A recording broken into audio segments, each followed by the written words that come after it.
really this is incredibly simple, actually. This is really simple. We're looking to put it into a range of different areas. We're working a lot in heritage museums. We're working in the urban environment. We work in the heritage sector, education, property, health. It's, there's a big range of ways of doing it. Museums, heritage culture are an enormously rich area for this content to start making its way to people in a way that they can access whenever or wherever they want to. So, very quickly, because we can, Natasha and Sarah, my colleagues, are at the back there, you see the great big posters, please do go and talk to them about this. I'll explain what we might be trying to do together at the very end of this. We have projects in these places: Oxford, Newport, Ashmolean Museum, Cambridge University, and Fort St Elmo, the Military Museum, National Military Museum in Malta, which we're working on right now.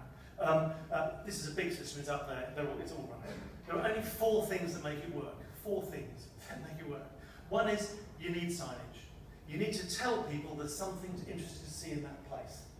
There's lots of other ways of telling people. You can ping them on the phone, you can link them to GPS, but actually we found you need signage. On the museum label, in the street, around the 45 building, on a tour around your town, you need signage there somewhere. Actually, it works pretty well if that signage is paper signage. You can actually carry it around with you as a brochure, but you do need that.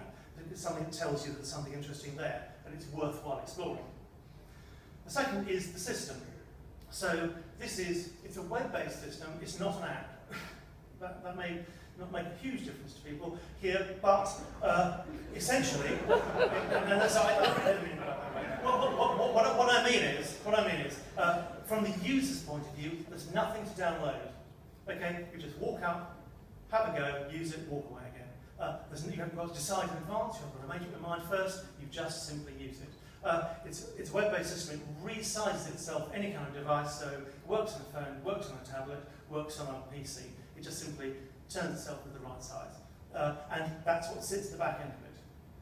There is wonderful multimedia content of all kinds, film shows, audio, as I said, and so this is really one of the key things to this, actually giving people a sense of what it was like to be somewhere. This is in Oxford. This is the Queen, Queen Mother, as she okay, opening the new Bodleian Library. I'm standing right there. I'm standing here. So look over there. She's walking into the same doorway I walk into myself if I go to visit the Bodleian Library. It's an extraordinary thing. People just get that strange idea of what it was like to be somewhere.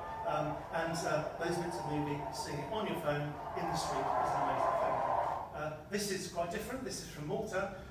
This is really trying to give you a sense of... It was in June when the siege settled down on Malta, good and proper, grim and cruel. The very starting thing this is something we're working on in Malta with the National Military Museum in order to get the story of the amazing blitz in Malta out onto the streets. And that kind of extraordinary footage and that kind of media in the place where it actually happened, actually standing in front of it, or hearing about an incident from the person who's in that portrait or in that picture is an amazing thing. And the final element of it is the content management system. This is the least exciting slide and the most exciting thing about the system, because what this tells you is that you do it. I'm using even a big collective sense here. Okay, that in the olden days, which was about 3 years ago, if you wanted to have multimedia around your museum, if you wanted to have an audio tour, if you wanted to have screens, you had to go out and find an expert to do it. And you had to put screens in place, and you had to go through all that rigmarole. With this, you do it. Okay, your team finds the story, finds the pictures, uploads them, finds the movies, puts them up there, records the audio, makes it there. Now, I'm not suggesting necessarily anyone I'm looking at right now is going to be doing that, but I'm absolutely sure there are people in your organisations and among your volunteers who can do it. Anyone who can upload a movie to YouTube can use this system. And that is the exciting thing about it, because this is just a platform. This is just a platform. It's waiting for brilliant ideas to fill it up and to make extraordinary experiences for people in your museums. Trails around the town with schools, taking a World War trail actually into the town where you are, so that people can follow the story of what it means in the place where you live. So that's essentially the 4 things that make it work, and the thing that's missing is what you have, which is the content and the audiences and the creativity to bring it to life.